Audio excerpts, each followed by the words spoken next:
O ministro do STF, Flávio Dino, ele criticou, né, como não poderia deixar de ser, o Dino criticou o porte de armas logo depois do atentado contra o Trump.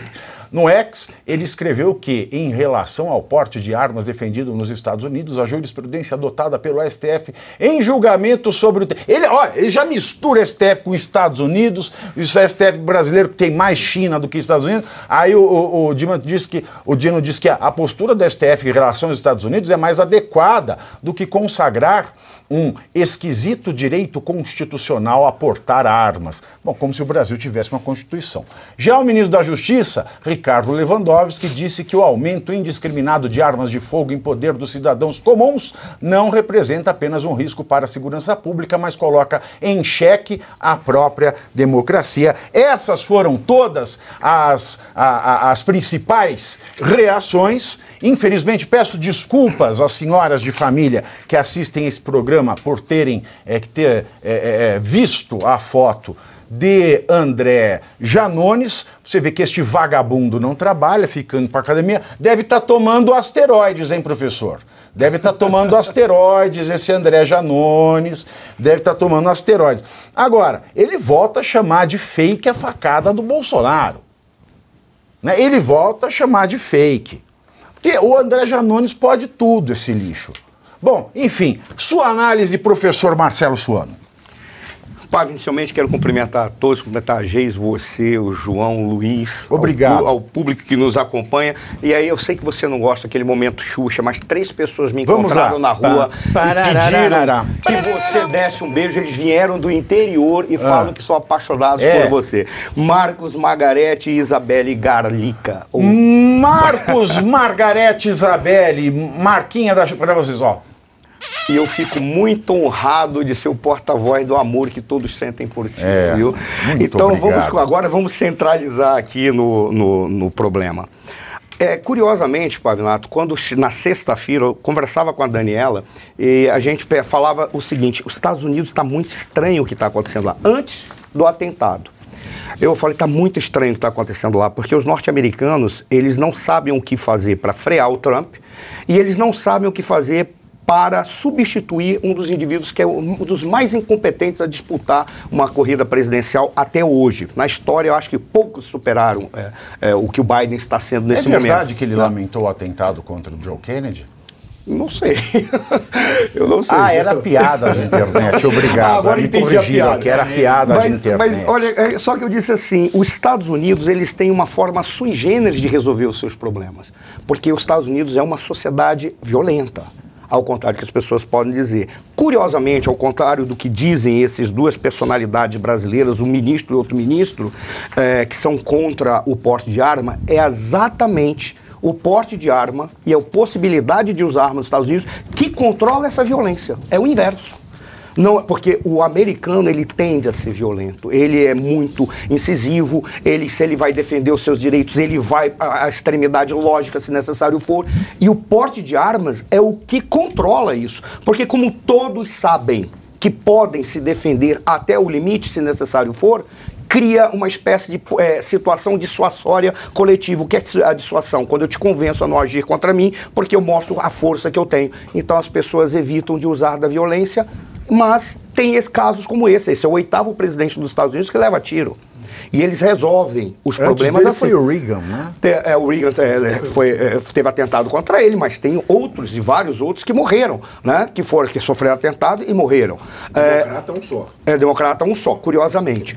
Mas veja, quando a gente observa, o que eu imaginava e aí, que poderia... o democrata foi certeiro. Não, o Lincoln também. Mas o que passava pela minha cabeça é que a solução que eles fariam, curiosamente, foi na sexta-feira de manhã, tentariam matar ou matariam Joe Biden, por qual razão? Para utilizar de uma estratégia favorável a eles e resolver um problema. A questão toda é que isso é necessário afastar de alguma maneira o Joe Biden. Por quê? Porque lá nos Estados Unidos, neste momento, fazer a mudança de um candidato não é impossível, mas significará a derrocada do Partido Democrata. Eles têm que apostar até o final, exceto se o Joe Biden falar assim, eu renuncio, estou indicando tal.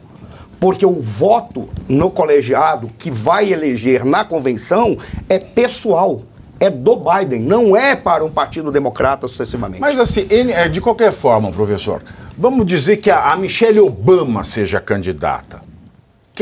Alguém tem chance de vencer o Trump depois desse episódio? Aí, essa é a questão. Ninguém neste momento, ou antes mesmo deste atentado, teria a condição de vencer o Trump, exceto se alguma coisa de espetacular acontecesse. Por qual razão? Porque o Trump está muito bem configurado, ele está organizado, ele está com um discurso mais tranquilo, apesar de incisivo, e ele está recuperando a lógica de que fazer a América grande de novo, trazendo os trabalhos para os Estados Unidos, que foi a grande bandeira dele. Quem vota no Trump não é aquele pessoal de Hollywood. Quem vota no Trump é o trabalhador que precisa do emprego nos Estados Unidos. E essa é a proposta dele. Os próprios imigrantes também apostam nele porque sabem que ele quer uma perspectiva de imigração que seja adequada e não a esculhambação que foi feita, que abre as portas para todo mundo e entra um conjunto de vagabundos nos Estados Unidos. Você quer ver um exemplo disso?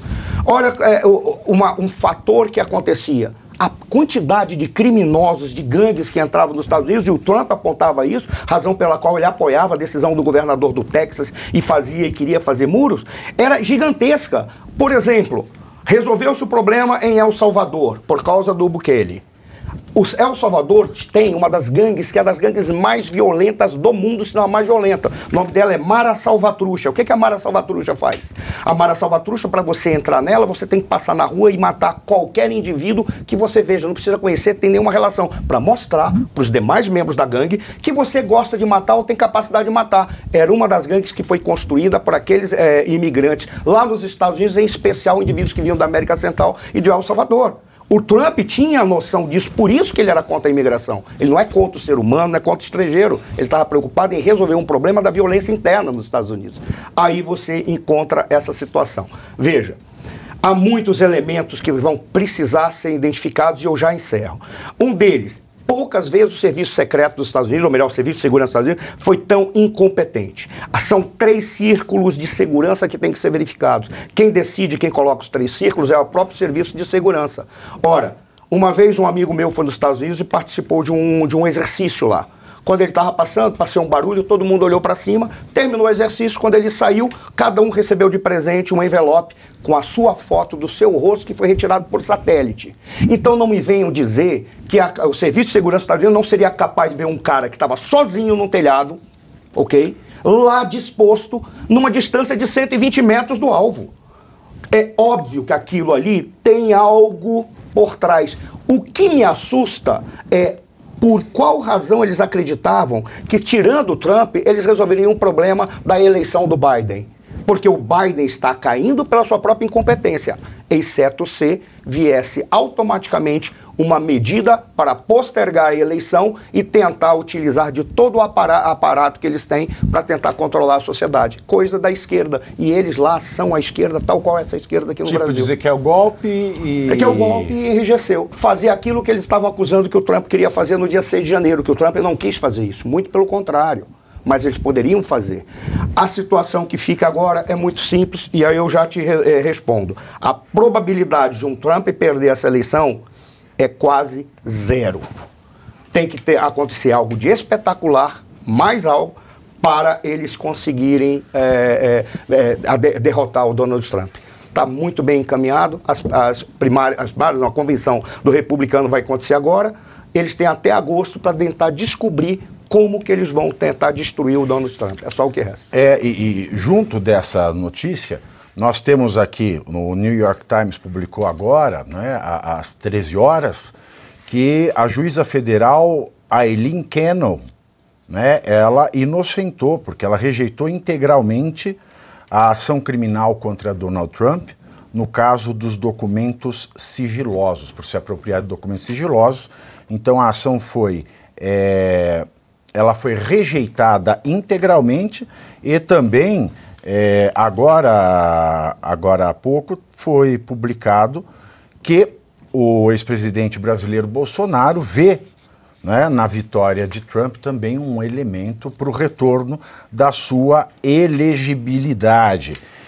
E quanto ao atirador, só para a gente voltar um pouquinho nele, né, eu trouxe esses 2 elementos de acréscimo.